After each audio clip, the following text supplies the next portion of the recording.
દોસ્તો, અમે આપને એક એવો સંદેશ પાઠવવા માગીએ છીએ કે આજના સમયમાં ઘણા બધા લોકો એલોપેથી દવા લઈને થાકી જાય છે, કંટાળી જાય છે અને પરિણામ નથી મળતા. તો અમને એક એવું પરિણામ પ્રાપ્ત થયું છે જેમને દવાઓથી ખર્ચ કરવાથી પરિણામ નથી મળ્યું. એ પરિણામ એકદમ ટૂંકા સમયમાં નેટસપની પ્રોડક્ટથી મળેલું છે. તો એ સંદેશ આપ સુધી અમે પહોંચાડવા માગીએ છીએ. જય શ્રી કૃષ્ણ. જય શ્રી કૃષ્ણ. શું નામ છે આપનું? લીલાબેન વિનુભાઈ કાસડિયા. પૂરું એડ્રેસ આપો. મહાલક્ષ્મી સોસાયટી, વિભાગ 3 130 નંબર, પૂર્ણ ગામનો વિસ્તાર. પૂર્ણા ગામ. અચ્છા, સૌરાષ્ટ્રમાં કયું ગામ છે તમારું? મોટા માસિયાળા, તાલુકો અને જિલ્લો? અમરેલી. અમરેલી. ઓકે. હવે શું પ્રોબ્લેમ હતો વાત એની કરો. હવે મને 4-5 વર્ષથી ને હાથ દુખતો હતો, પડખામ દુખતો હતો, એથી પછી હાથ દુખા ખંભામાંથી ને આખો હાથ જ ફાટતો હતો. સિટીમાં એક જગ્યાએ મેં ત્યાં એક્સરે ને એવું બધું કરાવ્યું હતું. ત્યાં મને એમ કીધું હતું કે તમારા હાડકા ઘસાઈ ગયા છે. હાડકા ઘસાઈ ગયા છે એટલે હાથ દુખે છે? હા, એટલે હાથ એક જ દુખતો હતો ને? એક જ હાથ. હા, હાડકા ઘસાઈ ગયા તો બે દુખવા જોઈએ ને? હા. પછી એટલે એ કે દવા દીધી એને, પછી 10 દિવસની દવા દીધી હતી, કસરત કરવાનું ને એવું બધું મને કીધું હતું. એટલે દવા 10 દિવસની મેં પીધી અને કસરત ઘરે કરતી થોડી, પણ મને રાહત કાંઈ લાગી નહીં. પછી કસરત કરવાની મેં બધું બંધ કરી દીધું હતું. પછી એમનો સહન કરતી હતી. બરાબર. તે 5 વર્ષ સાદું થયો. રોટલી કરવામાં વાંધો આવે, કપડાં ધોવામાં વાંધો, ઘરકામ કરવામાં બધાયમાં પ્રોબ્લેમ થતી. રાતે નીંદર નહોતી આવતી, રાતે સુવાય નહીં, પડખે સુવાતું જ નહીં. ડાબા પડખે સુવાતું? હા, એક જ જમણા પડખે પડખે, સુવાતું નહોતું? જમણા પકડે સુવાતું જ નહોતું. પછી એકવાર પછી બહુ દુખતો હતો ત્યારે ચીકુવાડી ડાયમંડમાં ગઈ. ડાયમંડ હોસ્પિટલમાં? ડાયમંડ વરાસર રોડ. હા, ત્યાં એક્સરા કરવાનું કીધું. એક્સરા કરાવ્યો હતી કે તમારું મણકું ઘસાઈ ગયું છે. એક જગ્યાએ હાડકા ઘસાય છે, બીજી જગ્યાએ મણકું ઘસાય ઘસાઈ છે. ગયું. દવા પછી એણે 10 દિવસની દવા આપી હતી. પછી કે પાછું બતાવવા આવજો, પણ મને કઈ ફેર લાગ્યો નહોતો એટલે હું પાછી ગઈ નહીં. મેં કીધું ફેર પડતો નથી, હું જાઉં એમ. પછી અહીંયા ઓગીસો પાણી ટાંકી પાસે થેરાપી ચાલુ થઈ હતી. તો ત્યાં થેરાપી હું 3 મહિના એકધારી ગઈ. એટલે મને ઘણું તે થોડોક ફેર લાગ્યો હતો હાથ દુખાવો થેરાપીમાં. પછી મેં બેડ લીધો એના માટે. કેટલા રૂપિયાનો બેડ આવ્યો હતો? 2,23,000 નો. શું વાત કરો છો? તો એનાથી કોઈ ફરક? પછી ઘરે હું થેરાપી લેતી ત્યાં સુધી મને એમને સારું રહેતું, થોડું રહેતું. બહુ દુખાવા માંડે એટલે થેરાપી લઉં એટલે થોડું સારું રહે. હલું ગરમ હોય લાગે એટલે ચેક થઈ જાય એટલે સારું રહે. અચ્છા. પછી આ પાવડરનો એડવર્ટાઈઝ એમ જોઈ. શેમાં જોઈ હતી? વિડીયામાં. વિડીયો જોઈ? હા. બરાબર છે. પછી એટલે કીધું આવડું આપણે ચાલુ કરી જોઈએ. હવે આ પાવડર દોસ્તો આજે વાંસી પાવડર બતાવી રહ્યા છે.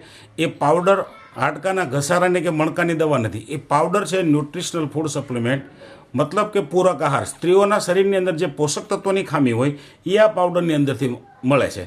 કેટલા ડબ્બા પીધા આપણે? મેં 10 થી 15 દવા પીધા રેગ્યુલર? હા. બરાબર. આ પાવડર સાથે બીજું શું લીધેલું? એક કેપ્સ્યુલ લીધી હતી. આ કેપ્સ્યુલ 2 મહિના લીધી હતી મેં. આ છે જોઈન્ટ કેર જે કેપ્સ્યુલ છે, જે આપણી સુકાયેલી ગાદીને સપોર્ટ કરે છે, મતલબ ગાદી બનાવવાનું કામ કરે છે અને સ્નાયુઓને મજબૂત કરવાનું કામ કરે છે. આના કેટલા પેકેટ પીધા આપણે? 4 થી 5. 4 થી 5. બરાબર છે. ઓકે. હવે આ પીધું તું ક્યારે તમે? આ બંને વસ્તુ ક્યારે લીધેલી તમે? બંને વસ્તુ 6 થી 7 મહિના થઈ ગયા. 7 મહિના પહેલા? હા, 7 મહિના પહેલા. અચ્છા. તો હવે આ વસ્તુ લીધા પછી હવે કેવું લાગે છે? હવે મને બહુ સારું છે. હું 6 મહિના પીધી, મેં મહિનાથી બંધ થઈ ગઈ, બંધ કર્યો છે પાવડર. પણ મને હવે હાથની પ્રોબ્લેમ સારું થઈ ગયું છે. ઘરકામ કરી શકો છો? પૂરી છે. હા. અચ્છા. હું થાક લાગતો તો એ બધું અત્યારે મને કાંઈ નથી થતું. હું પૂરું ઘરનું કામ બધું કરું છું અત્યારે. બરાબર. પણ પહેલા શું થતું હતું? પહેલા આખું શરીર દુખતું હતું, સવાર ઉઠાતું નહોતું, આખું શરીર જડાઈ જતું હતું, ચાલવામાં વાંધો પડતો હતો, રોટલી વણવામાં વાંધો પડતો હતો, કપડાં ધોવામાં, બધું એટાણ પ્રોબ્લેમ બધો સોલ્વ થઈ ગયો. તો કપડાનું કંઈક તમે શું કહેતા હતા?